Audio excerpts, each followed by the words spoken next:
Okay, let's move on to the next line of discussion. And this is coming from the Central Bank of Nigeria. In the Punch newspaper this week, this just concluded week, we saw that CBN limits cash withdrawals to 100,000 Naira weekly.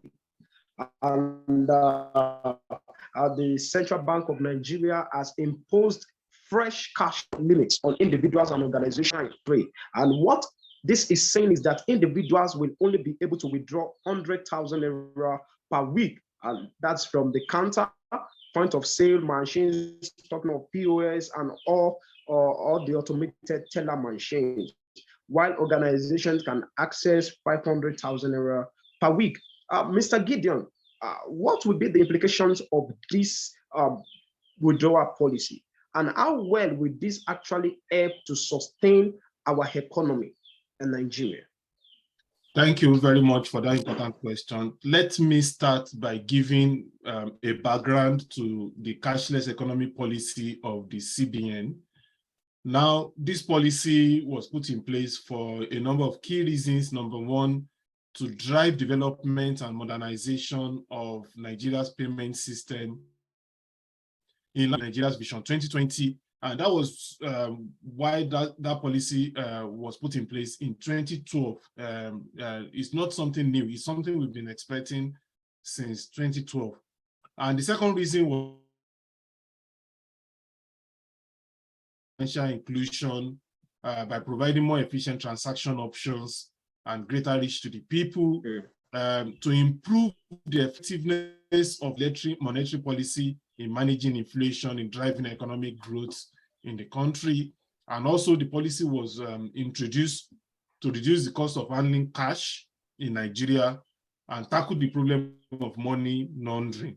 And the recent directives or guidelines, or let me call it directives from CBN, that daily withdrawal by individual will be limited to 20,000 and 100,000 per week, is to drive home cashless economy policy that has been put in place since 2012.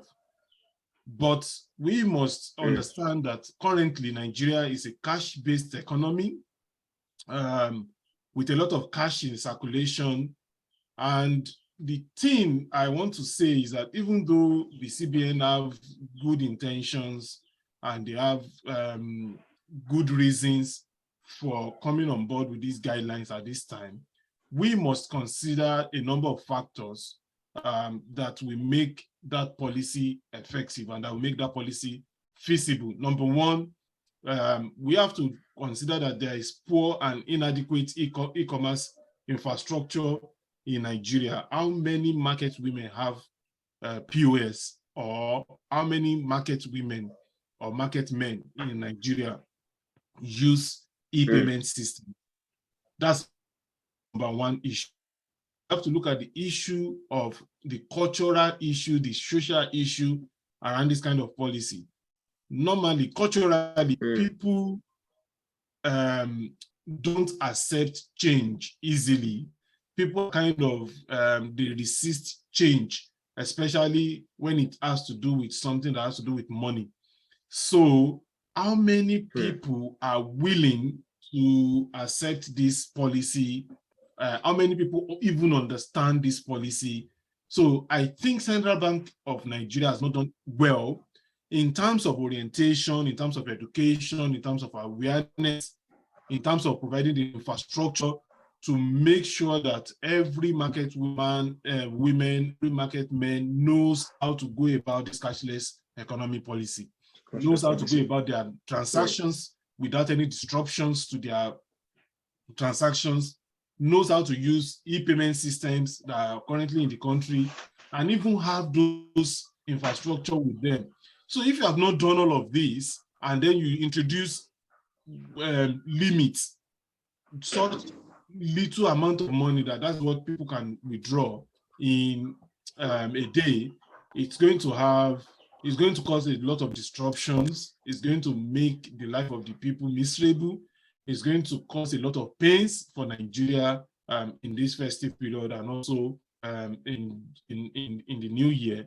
So I think that the policy is good to make Nigeria to be able to have active participation in the international market, for Nigeria to be able to use e-payment systems that is the tradition in every other Western countries.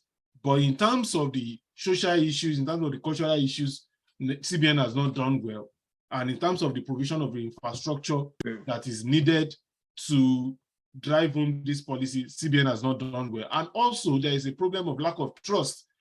You must understand that there is distrust between the elected officials and appointed officials in Nigeria and the people.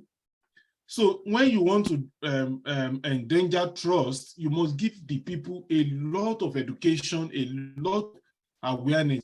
I don't think I've come across any educational material that CBN have pushed out there for people to understand why they have embarked on this policy and what the people must know and what the people must do.